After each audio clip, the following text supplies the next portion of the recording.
Shalom, haleluya, haleluya. Saudara yang terkasih, saya percaya setiap orang pasti mengalami hal luar biasa dalam hidupnya. Seringkali di hidup kita ini kita menuntut hal yang terbaik di hidup kita. Bahkan kita pun menuntut Tuhan untuk memberikan apa yang terbaik untuk kita, berkarya atas hidup kita. Tetapi saudara, tanpa kita sadari, seharusnya kitalah yang melakukan yang terbaik, bukan kita yang menerima, tetapi kita yang melakukan. Saya rasa itu bukan suatu hal yang adil ketika kita menuntut tetapi kita tak melakukan atau mengerjakan apa-apa. Nah, firman pada hari ini akan mengajarkan saudara bagaimana seharusnya kita berucap untuk kita bersikap menjadi berkat bagi banyak orang sekitar kita. Firman Tuhan diambil dari kitab Markus pasal 14 ayat yang ketiga sampai ayat yang ke-9 dengan topik berkarya. Mari kita baca. Kita buka Alkitab kita dalam Markus 14 ayat 3 sampai 9. Saya akan membacakannya. Ketika Yesus berada di Betania, di rumah Simon si kusta, dan sedang duduk makan, datanglah seorang perempuan membawa suatu buli-buli pualam berisi minyak narwastu murni yang mahal harganya.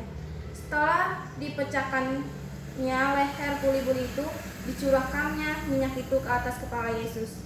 Ada orang yang menjadi gusar dan berkata seorang kepada yang lain, "Untuk apa pemborosan minyak narwastu itu? Sebab minyak ini dapat dijual 300 dinar lebih dan uangnya dapat diberikan kepada orang-orang miskin."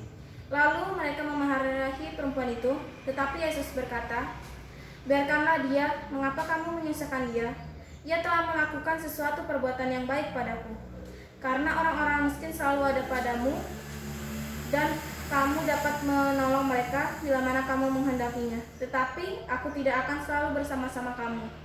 Ia telah melakukan apa yang dapat dilakukannya, tubuhku telah diminyakinya sebagai persiapan untuk pengubaranku. Aku berkata kepadamu, sesungguhnya di mana saja Injil diberitakan di seluruh dunia, apa yang dilakukan ini akan disebut juga untuk mengingatkan dia." Sebagai latar belakang narasi ini adalah begini saudara. Setelah Yesus menginap atau menumpang di rumah Zakeus di wilayah Yeriko, Yesus memutuskan keesok harinya untuk melanjutkan perjalanan ke Yerusalem beserta dengan para murid dan para rombongannya yang telah mengikuti dia. Sore hari tibalah mereka di kota Betania di sebelah timur Zaitun yang dekat Yerusalem. Yesus dan para murid memutuskan untuk menginap di rumah Simon si kusta dan mengadakan perjamuan di rumah tersebut. Tetapi saudara, rombongan yang mengikuti mereka terlebih dahulu dipersilakan untuk menuju kota Yerusalem. Ketika perjamuan telah berlangsung, Maria membawakan minyak narwastu murni yang sangat mahal untuk mengurapi Yesus. Saudara, dikatakan dalam hal ini, Maria mengerjakan suatu hal yang terbaik untuk melayani Yesus dengan minyak narwastu.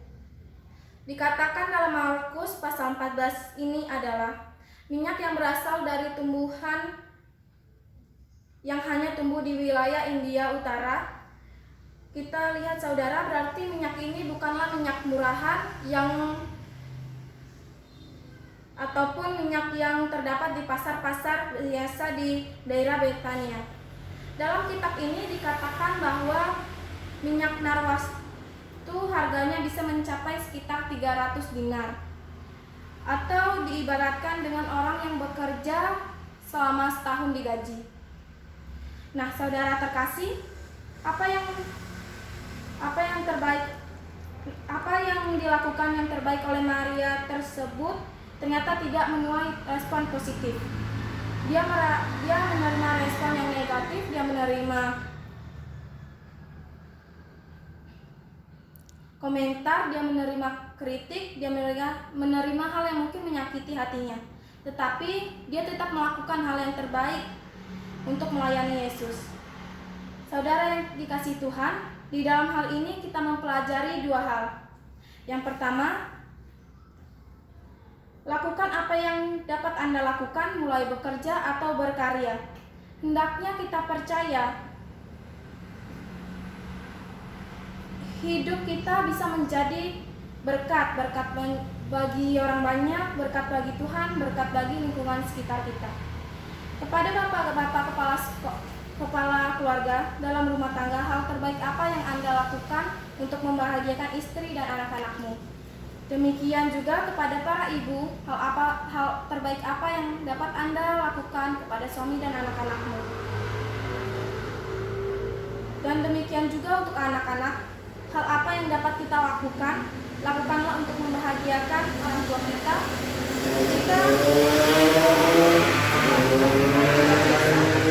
Lakukanlah yang terbaik untuk engkau mencapai cita-citamu dan engkau membahagiakan orang tuamu. Janganlah habiskan waktumu dengan hal yang sia-sia, hanya untuk melakukan hal yang tidak berguna, seperti game online, berjudi, minuman keras, narkoba, dan sebagainya yang merugikan. Kepada karyawan dan perusahaan, hal terbaik apa yang engkau bisa lakukan? Lakukanlah untuk membahagiakan perusahaanmu. Hal terbaik apa yang bisa engkau lakukan untuk kemajuan perusahaanmu? Lakukanlah hal itu, berkaryalah bagi perusahaanmu. Demikian juga untuk para pemimpin yang ada, hal apa yang bisa Anda lakukan yang terbaik untuk setiap anggota karyawanmu? Lakukanlah. Untuk pelayanan Tuhan, hamba-hamba Tuhan, jemaat Tuhan, kalau engkau bisa berkarya bagi gerejamu, lakukanlah hal itu. Kalau engkau bisa melakukan yang terbaik dan bagi pelayanmu, lakukan yang terbaik untuk setiap anggota karyawanmu, bisa berkarya bagi gerejamu, lakukanlah hal itu. Kalau engkau bisa melakukan yang terbaik bagi gerejamu, bagi pelayananmu, lakukanlah hal itu supaya nama Tuhan dimuliakan. Saudara yang terkasih, bagi Tuhan itulah yang pertama. Dan kita masuk ke dalam hal yang kedua, yaitu ketika kita mulai berkarya, pasti setiap orang berusaha untuk menjatuhkan kita, apa yang kita sudah perbuat. Namun saudara, di sini diperlukan sikap hati yang luar biasa. Yang seperti kita lihat, Maria melakukan hal yang luar biasa, dia tetap bertahan untuk melayani Tuhan dengan yang terbaik yang bisa dia kerjakan. Namun juga dengan kita, saudara-saudara yang terkasih, dalam firman Tuhan, pada saat kita melakukan sebuah perbuatan yang mulia, sebuah perbuatan yang baik, saat kita memperkenalkan hasil kita, seharusnya kita mempunyai sikap hati yang luar biasa. Jangan justru kita gagal ataupun jatuh karena komentar atau kritik dan cemooh dari orang lain. Tetapi saudara, kritik mereka kita jadikan dorongan bagi kita untuk terus berkarya bagi nama Tuhan. Saudara yang terkasih dalam nama Tuhan Yesus, dua hal ini kita dapat belajar. Apapun yang terjadi dalam hidup kita, keadaan apapun yang terjadi dalam hidup kita, kita dapat belajar dan kita harus menjadikan itu dorongan hidup kita. Kita seharusnya berkarya, melakukan hal yang terbaik bagi pelayanan kita, bagi keluarga kita, bagi rumah tangga kita, bagi pekerjaan dan bagi cita-cita. Lakukanlah apapun yang engkau anggap itu baik, berkarya bagi bangsa ini, berkaryalah bagi Tuhan, berkaryalah bagi seluruh sesamamu. Setelah kita melakukan ini semua, saudara, selanjutnya kita izinkan juga Tuhan untuk berkarya di masa depan kita dan berkarya atas apapun yang ada di dunia ini. Kiranya Tuhan Yesus memberkati kita semua, teruslah berkarya bersama Tuhan Yesus. Amin.